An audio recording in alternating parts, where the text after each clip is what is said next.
Nagkagulo ang dalawang bench ng both teams. Nagkasagutan si Coach Nenad at Coach Yeng. Pareho ngang ayaw paawat ng dalawang coach. Grabe nga pisikalan sa game na ito. Na-injured nga kagad ang import ng Meralco Bolts. Meralco Bolts kontra sa Rain or Shine Elasto Painters. Eto nga ang magiging unang game this conference ng Ross. Ang kanila nga magiging import ay ang 6'8" na si Deon Thompson. Pero hindi nga siya makakapaglaro this game dahil sa hindi pa clear ang kanyang mga papers. Naipanalo naman nga ng Bolts ang kanilang unang game kung saan tinalo nila ang Phoenix. Agad ngang nasaktan si Akil Mitchell sa pagsisimula ng first quarter kung saan tinamaan ni Kit Dato ang kanyang ilong matapos ang kanyang naging layup attempt. Tagal ngang inindayan ni Mitchell kung saan makikita natin na may tumutulong dugo sa kanyang nose area. Dinerecho nga sa dugout ang import ng Meralco kung saan ayon sa report ay hindi na ito makakabalik pa sa game dahil kumpirmadong may fracture ang kanyang ilong, kaya magiging all Filipino nga ang tapatan ng both teams sa game na ito. Palitan nga ng baskets ang dalawang kumpunan sa early minutes kung saan pareho nga naging balanse ang kanilang opensa. Madalas nga ang lead changes at deadlock sa quarter na ito. Nagkapisikalan pa sa ilalim si Raymar Jose at Kailan Chongson kung saan pareho nga nagkabigayan ng siko ang dalawang players. Pinapangunahan naman nga ni Chris Newsam ang opensa ng Meralco. Sa late minutes ay biglang arangkada ang opensa ng Bolts kung saan nagkaroon sila ng 8-point lead.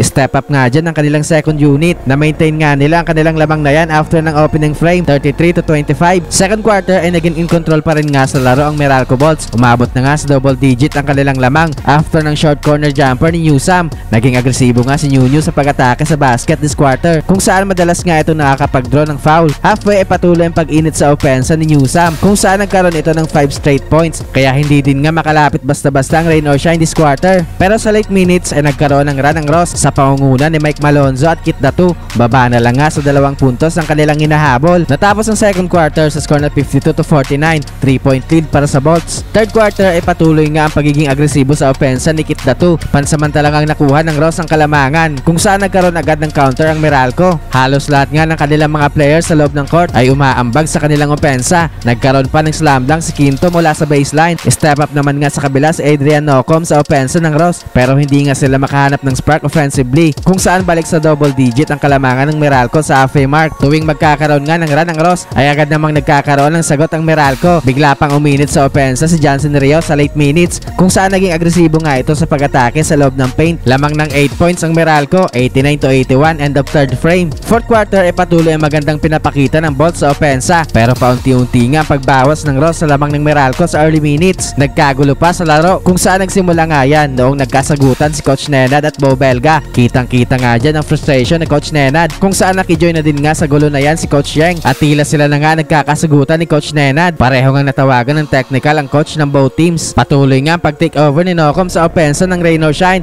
Grabe pa tong hang time niya sa kanyang driving layup, pero still may sagot lagi ang Bolts sa mga baskets ng Ross, kaya hirap ding makalapit sa game ang Elasto Painters. Na-maintain nga ng Meralco ang kanilang lamang sa late minutes kung saan hindi na nga nakahabol pa ang Ross, kaya sa huli nga ipanalo sa game na ito ang Meralco Bolts.